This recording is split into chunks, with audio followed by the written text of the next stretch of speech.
It's DMO Speaks, the master motivator, bringing the MIJ, the motivational, inspirational juice from the ATL to you. It's going to be fire. Are you ready for DMO Speaks? It's your host, Derrick Moore. Welcome to DMO Speaks at Atlanta's incredible radio, WIGO 1570 AM. You can also listen live or watch live on WIGOAM.com. That's WIGOAM.com. Brought to you by Perry Moore Entertainment in association with Phoenix Entertainment Group. We're bringing the MIJ, the motivational, inspirational juice to the ATL with the master motivator, DMO Speaks. It's your Atlanta Falcons in brotherhood spokesperson. In brotherhood we trust. Here for the next hour to provide you with all things motivational and inspirational. Coming to you every Monday, 12 to 1 p.m. I look forward to having lunch each and every Monday with the ATL. I want to take a moment and thank all those who made it possible to bring this broadcast to the airwaves, especially WIGO 1570 AM, Atlanta's incredible radio. Program Director Jerome Lee, Producer Stephanie Perry Moore, Director of Photography Gary Booker, Station Manager Kevin Collins, but most importantly, you, our listeners. Thank you for tuning in. Every Monday, the Master of Motivation will cover 5 segments. The motivational moment. We set the tone of the show for the DMO Speaks moments. Extra, my very special guest in studio for an up-close and personal interview. Championship Chase. I will have one of my longtime friends, Antonio London from the University of Alabama, and former NFL great on call to talk all things championship moves. Call y'all. The most important part of the show as I get to speak to you, my very important audience, as you call in to discuss your thoughts on how the theme of the show affects you personally. Get juiced. We'll recap the show with highlights guaranteed to get you juiced for your week. Stay tuned. We'll be right back with DMO Speaks Motivational. Welcome back to DMO Speaks. Today's motivational moment. Taking the steps. Mount Everest is the highest mountain on earth. 29 feet. Located in the Himalayas. Mountain's summit straddles border separating China and Nepal. Bitter cold and altitude challenges that confronts every climber. I hope you understand that. Have you ever been confronted by something and just left to decide what to do about it? Confrontations, you see, they've never been easy.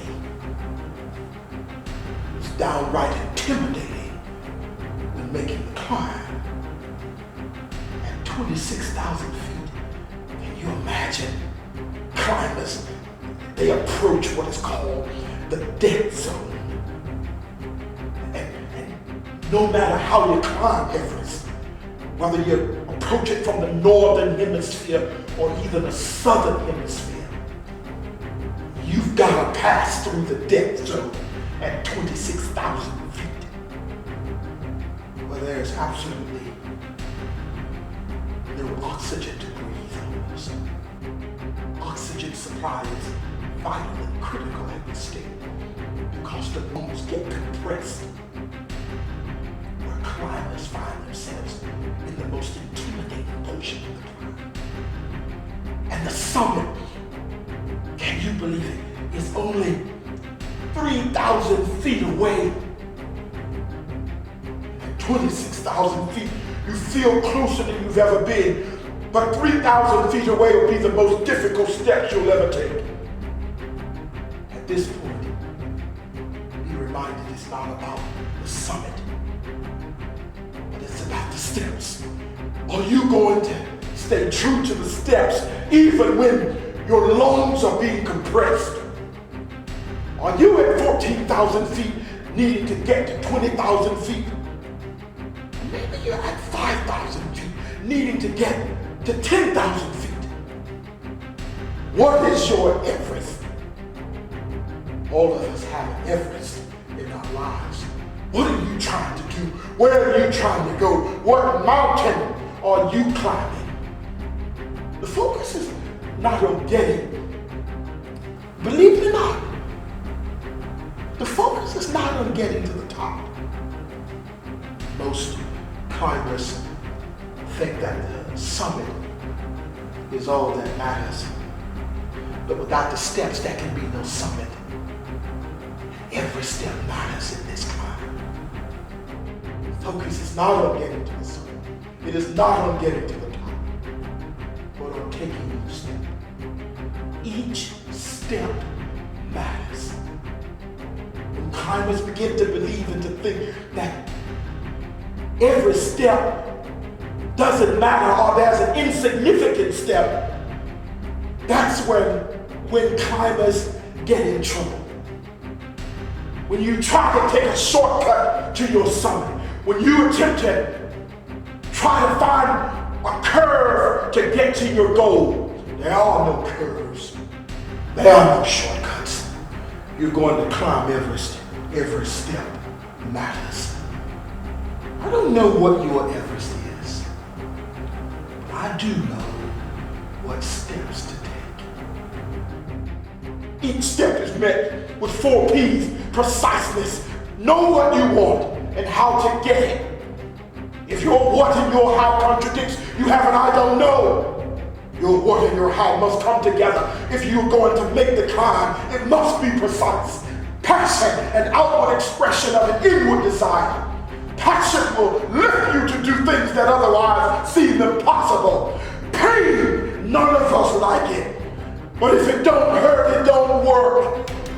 Getting out of your comfort zone is key to making the climb. The more uncomfortable you are, the more comfortable you become. Progress. You don't have to be there today, but you have to be on your way. Go research each step and know what it will take to make that step. If you're going to climb your Everest, you have to start stepping right now. Take the step. Take it right now. It's the first step that matters. And I assure you, it's the most courageous step you'll ever take. In our next segment, Extra, we have Stephanie Perry Moore in the studio, author of some 65 novels with some of the most recognizable publishers in the country. I have one simple word for that. Wow. You don't want to miss it. Welcome back to DMO Speaks. What a time. You know, this segment I'm so excited about. I call it Extra, when I have my very special guest of the day in studio with me. And today I have the good privilege of having, believe it or not, listeners, my wife, Stephanie Perry Moore. Stephanie is a published author, has written more than 65 novels nationally, and I just thought it would be so appropriate to have you on the show. You're also the producer of the DMO Speaks show, which is fascinating. We'll talk more about that later in another show, but I certainly do want to talk about your writing exploits and what I understand here, that you have been on this writing journey for quite a while. Tell our listeners a little bit about your books and how you began this writing journey. So it was in the 7th grade when I decided that I wanted to write. And I'm so happy to be here. Congratulations, honey, on your first show. You're going to really motivate people. You've been doing it for a while, and you helped inspire me to keep on writing and keep on taking the steps. It's not always about getting there and having your book published. For me, that was the dream. but it was about working towards it. And I appreciate how you poured into my life to say, don't ever give up. Because it took me 7 years, you might remember, to get the first book published. But ever since that, every year, we've been putting out material.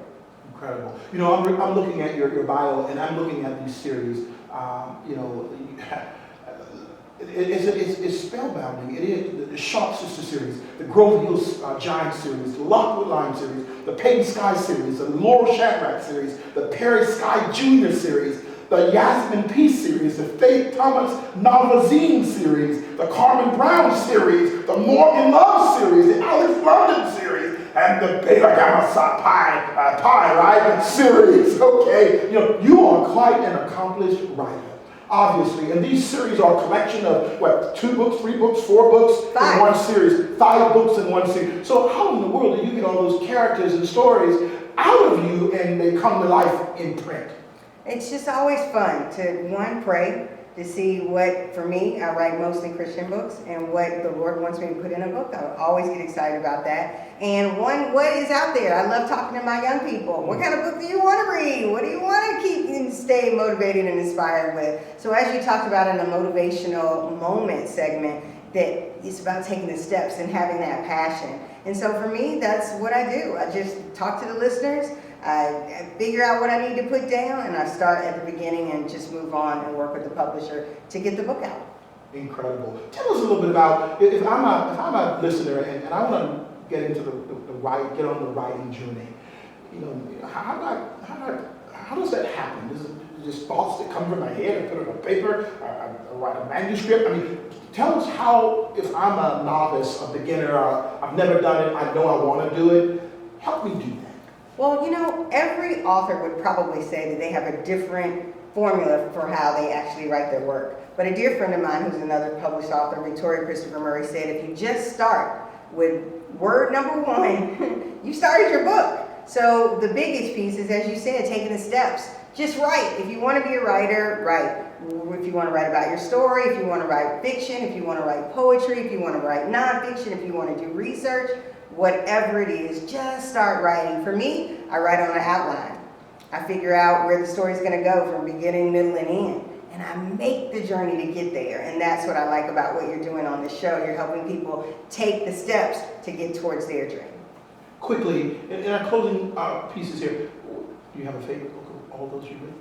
Oh, it is. It's my first one ever, Staying Pure, which we always are constantly working on the film. And this is the old cover, so this isn't even the new cover. But Peyton Scott, being able to be the first African-American Christian teen novelist is always a blessing for me, that I was sort of chosen to pen this series. And it's a coming-of-age series about the debutante ball and cotillion, which is dear to my heart as well, and with my chapter and some of the things we do community service-wise. But it's just about teaching young people that you can be dynamic in everything you're doing with speaking motivation into people's lives. Go for your dreams, stay on the journey. Don't just get discouraged when it doesn't work out, because again, for me, it took me 7 years to get that first book published. But stay with positive people and keep pressing. And before you know it, you will be on the summit. The brilliant and beautiful Stephanie Perry Moore here on the DMO Speaks Show. Thank you so much for joining us. I hope you all had a great listening ear. I certainly did. Thank you for being here today and giving us just some incredible information that we can use. Coming up next is Championship Chase with my weekly guest, Antonio Landa from the University of Alabama. That's your real best friend. Welcome back to DMO Speaks. What a segment with Stephanie Perry Moore. Boy, I tell you what, I couldn't write those many books if my life depended on it. What a gifted author, successful in all of her endeavors. So glad she was able to be on our very first show. But I tell you what, in this next segment called Championship Chase, everybody's chasing a title these days in sports, it seems. And I wanted to start a segment called Championship Chase, where I have on the phone my absolute dearest best friend in the whole wide world, Antonio London. He has joined me from Birmingham, Alabama. and has just been one of the closest people to not only myself but my entire family. Our children are close and best friends, and we've had a great opportunity to do a lot of things over the years. Antonio, welcome to DMO Speaks. Thank you so much, and congratulations to you, D. Moore, on your show. Long time coming, and I am excited and elated that you chose to have me come on.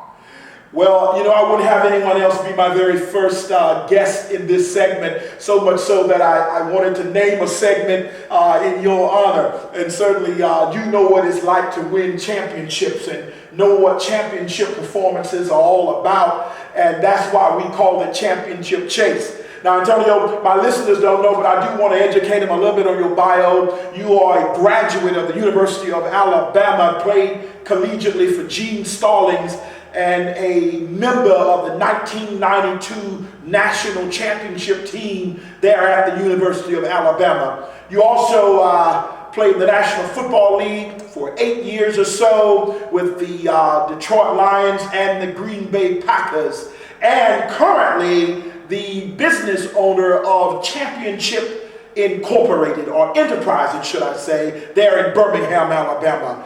Again, man, I'm so thrilled to have you on board, and I appreciate everything that you mean to so many people there in Birmingham, but certainly to me very personally.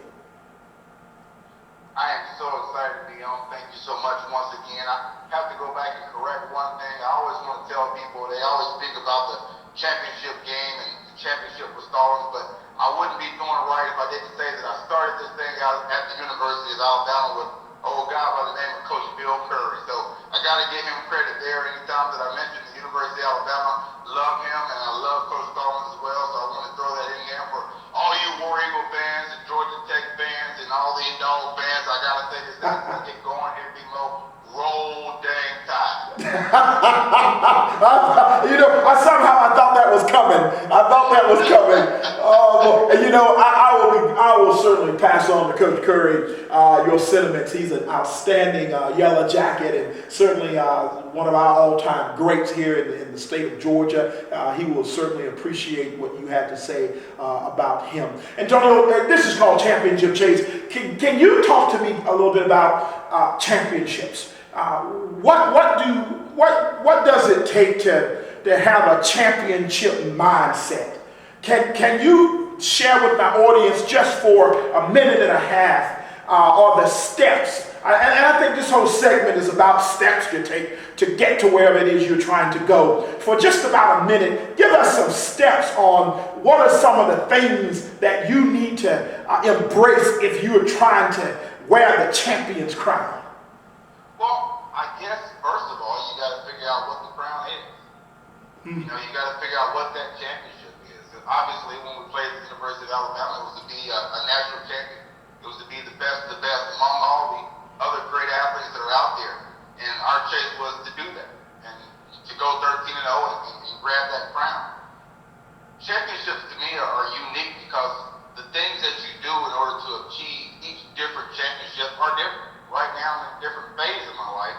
The things that I do to chase the championship at CEI, Championship Enterprises, are somewhat different, but at the same time, a lot the same. And that is having a goal, having a focus, and also being able to wake up daily, go to bed nightly, being able to continuously search and fight and do the things that it takes to obtain it. In some cases, be more a moving target at that.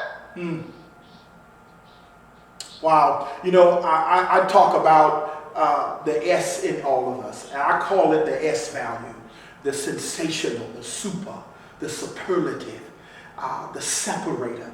That S in all of us. Yeah, that S in all of us. But somehow we have to tap into it so that that superlative comes out and it lifts us to championship levels in the way we think, in the way we talk, in the way we walk. I believe, Antonio, there's an S in everybody. And I am convinced that if that 1992 national championship team didn't believe it had the S value in it, it would not today be considered or even be talked about in national championship or. We've got about 30 more seconds. Close me out with, am I accurate with that statement? Absolutely. I love everything that you say because you must have that. And I'll throw another S in there, which is really totally different. You got to be able to stand fast because it's tough, it's hard, and it's not easy at all. And you got, like I said, that championship chase, but it's exciting. D-Moore, it's so exciting. And sometimes you may not even make it to the actual championship of what you thought it to be. But man, I tell you what, the actual journey, the trip, just the mere fact that you and I are here speaking, I mean, I wouldn't trade it for the world because I believe that you and I encountered each other on the championship chase, if I'm not mistaken. I mean, we were at the Detroit Lions. Even though we didn't win one, we definitely wanted to, if I'm not mistaken. No doubt about it. Tonio, thank you so much for calling in today and being a part of Championship Chase. We'll look forward to next week having you back again for this segment, Championship Chase, with the great Antonio London. Thank you, my friend. Take care. Look forward to it. Bye-bye. Welcome back to DMO Speaks. What a segment we had there with Antonio London in Championship Chase. What an experience I've had with him over the years, and certainly we could just jabber all day about what it takes to win titles and the experiences of winning titles in your personal life as well. So every week we'll have him on board with us. In this segment, this is one of my absolute very favorite time of the show where we get to hear from you, our very important listeners and callers. And today we wanted to kick off the segment called Call Y'all, where DMO Speaks gets to respond to your questions. And it may not even be a question, it might be a comment and some dialogue we can have and exchange in this segment. So I want to take a moment to welcome to my first caller ever, and happens to be one of my dearest friends, Brett Gilliam, head football coach at the University of West Alabama, and he is on the phones with us. Welcome aboard, Brett. Dino, thank you for having me. Man, this is awesome. I'm excited about this new venture that you're doing, and I just love everything that you're doing to help breathe life into people. Well, you know, I appreciate those awfully kind words. And again, you know, it's running into and coming in contact and being exposed to people like you and Amanda, your beautiful wife and family.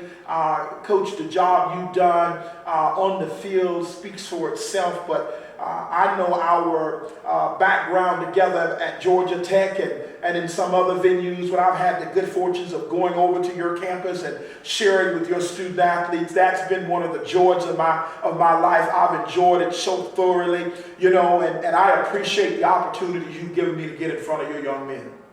Oh man, I appreciate you every time you've done it, and just had wanted to talk a little bit with you about my program and what we've done. You know, we've created over the last 5 years a really good culture in the program, and the biggest thing we've been focused on is caring about each other, working hard, creating a positive environment, and Demo, it's shown itself on the field. You know, we've had some success on the field. We've won the conference. We've been to the playoffs twice in a row. And really my question for you is, you know, as we lose some seniors that really helped start that process of buying into that culture, just some thoughts you may have on ways to freshen it up, reestablish the culture, kind of take the next step, because that's what we want to do as a program, take the next step and try to win a national championship. So that's really what I had for you today.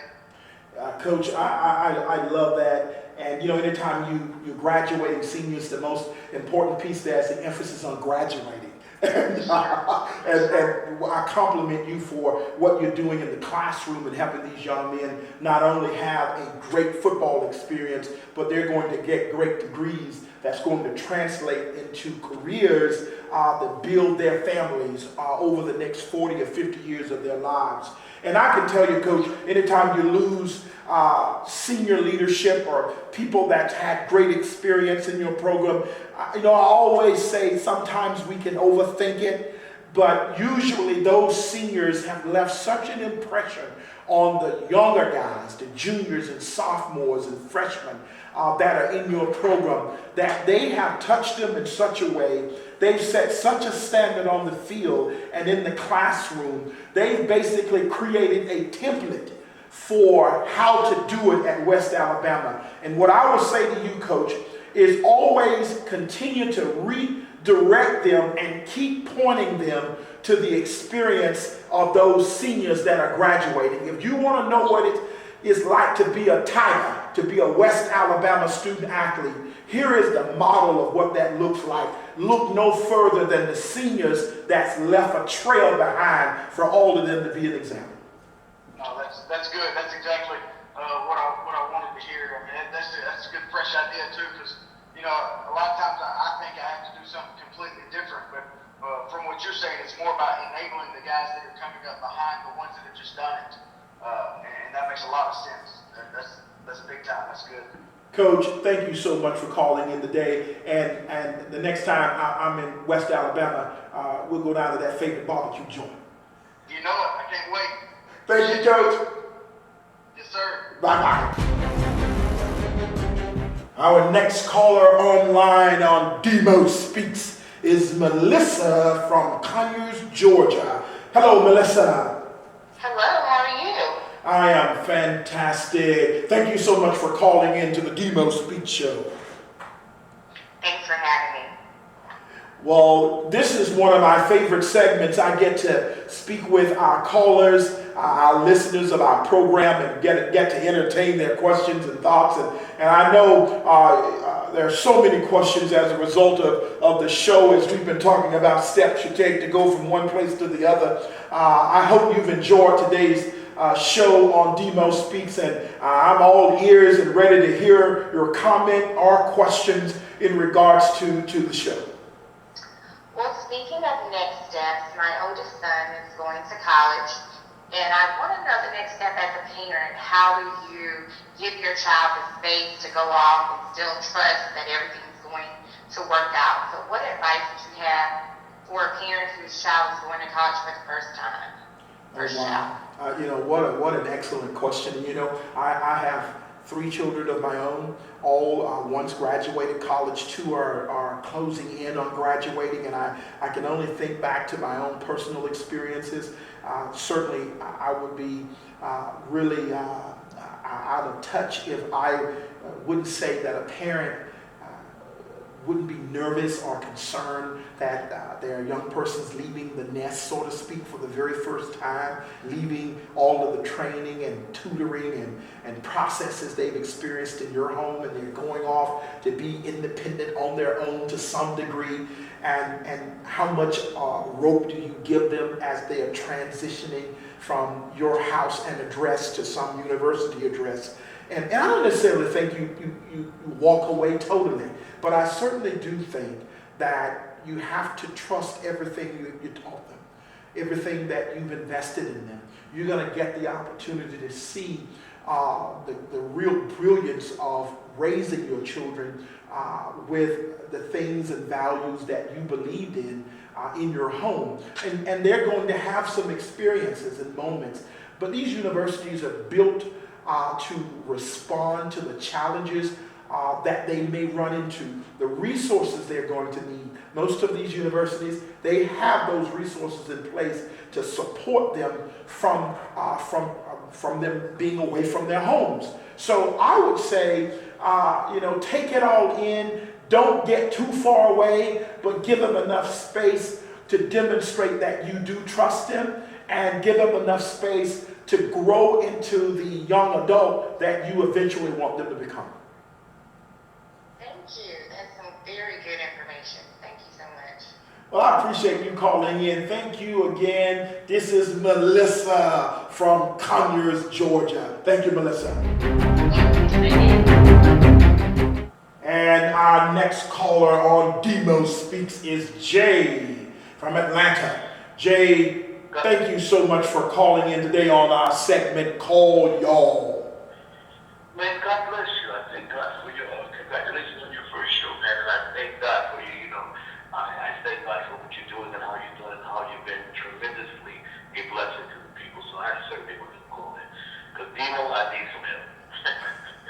Well, Jay, I'm here to listen, and I hope you've enjoyed this segment, the entire show today, as we were talking about taking steps and climbing your mountain or your Everest. And I don't know your question, but certainly if you've got one or a comment, I want to answer that in our short segment we have here. Well, you know, the sales business, DMO, is very difficult to be consistent, and just the perseverance aspect of that. I know that the challenges of life. I read your books, and excellent books you have, sir. I mean, I just was blessed by them. And so I got to me, you got me into a personal part of who you were, and having understanding what you had to go through. Certainly, I need some insight on that. Just persevering through the storm, sir. That was my question to you. Jay, you know, one of the great quotes I always live with, I might get down, but I don't give up. And life is sometimes a real tricky proposition. When, you know, I always say we work hard for the predictable, but also the unpredictable. We can plan and work our plan and plan our work, and believe it or not, it doesn't always go according to those plans. And then there are midstream adjustments that now need to take place. But I think if we rest in the idea that you know, every roadblock isn't a stopping point. There are ways around it. There are ways in which to engage it. And sometimes we have to step back, take a deep breath, recalibrate our vision, always looking to our left and to our right for resources and support systems that are around us. Because quite honestly, all of us go through challenges and have our setbacks. But someone told me a long time ago that setbacks can be set-ups sometimes and give us the next best thing we need to make the next step we need to make. So we can get down, but don't give up. Take a deep breath, pull over, recalibrate, check into those resources, know that there are some really important people that was there on day one that will still be there on day two. So know that, embrace that, and I tell you this, Jay, the next window that you're going to step through is but a step away. I love it, brother. I thank God for your wisdom, my brother. I really do. And one thing I do know about you, what you're talking about is not something you read. And what you're talking about is life experiences. And that's what it does. Everybody can talk about what they read in books. But there's a difference when you live what you're talking and then have so much more substance. And I truly thank God. Thank you. For you. Thank I truly do. Thank you for calling in, Jay. Yes. Have a good one. All right. Thanks, God bless. And thank you so much for calling. Wanda, this is Wanda, everyone, from Conyers, Georgia. Wanda, thank you for joining us on DMO Speaks. You are so welcome. You are so welcome. Thank you so very much for this opportunity to be able to call in and first of all, congratulate you and your family on such an awesome endeavor here. Couldn't ask for a better person to be able to do what you're doing at this time. Wanda, what a compliment that is. I don't deserve that, but I certainly do receive it, and I'm going to use it. How about that? Oh, absolutely, absolutely. I am really, really just so proud of you. I've known you and your family for years, have taken great pride in you being such a motivator to so many different people. Besides you and I being super Falcon fans, I love the opportunity to hear what you are doing now and doing in the city. You know, there are so many people out there that are hurting and that need encouragement. And I know you are an ideal person to be able to provide that in this season for so many people. And just want to let you know how proud I am of you and your family. And I look forward to being able to listen in and go through this with you guys. Wanda, again, I can't thank you enough. We appreciate your insight, and certainly I echo that the world is filled with a lot of hurting people and Yes. lots of struggles that we all have and experience.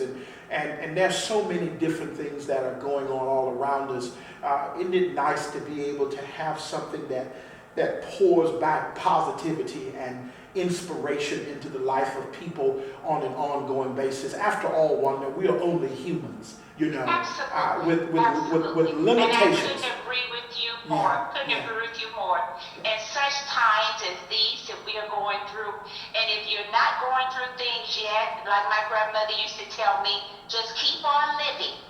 But to have somebody to be able to lift you up and encourage you and just say the right things to you that make it put a smile on your face. Say a prayer for you, but just encourage you that you are not alone. I know you're an awesome person to be able to do that. Well, Wanda, I can tell you this, if they're calling in to DMO Speaks, they're going to get lifted up, they're going to get motivated, they're going to get inspired, and we're going to speak life into them in their situations. And I decided to bring a show about that would not necessarily be common, but would speak to the people and really support everyday people who are getting up every day, going to work, raising their children, you know, providing for their families, and having real challenges that we all do, not just on this television world, but being able to touch people where life means the most to them. Wanda, I cannot thank you for calling in today and really setting the stage for all of our callers in the future. Thank you very much. You are very welcome, and I know you're going to do an outstanding job for this city. So you keep up the good work, and I'm going to pray for you, and you continue to pray for us. Will do. Thank you, Wanda, for calling. You're welcome. Have an awesome one. Bye-bye. God bless you. Bye-bye. Welcome back to DMO Speaks, and I just want to take this opportunity to thank all of my listeners, my audience, everyone that's made today's first launch of DMO Speaks possible. We've had some fantastic guests, great call-in segments. Certainly, the motivational moment was exciting, and I want to get to my final segment of the day. And before I do want to remind you that every Monday from 12 to 1, we'll be coming live to you on DMO Speaks, bringing the MIJ, the motivational and inspirational juice, to the ATL. I want to say we're going to close out our last segment and review today's show in a segment I call Get Juiced. Thank you so much for joining us, and don't forget, take every single step. Each step is met with 4 P's: preciseness, know what you want and how to get it; passion, an outward expression of an inward desire; pain, none of us like it, but if it don't hurt, it don't work. And I call it the S value, the sensational, the super, the superlative, the separator. Somehow we have to tap into it so that that superlative comes out and it lifts us to championship levels. Anytime you lose senior leadership or people that had great experience in your program, I always say sometimes we can overthink it, but usually those seniors have left such an impression on the younger guys. But I certainly do think that you have to trust everything you taught them, everything that you've invested in them. You're going to get the opportunity to see the real brilliance of raising your children with the things and values that you believe in. Take the step. Take it right now.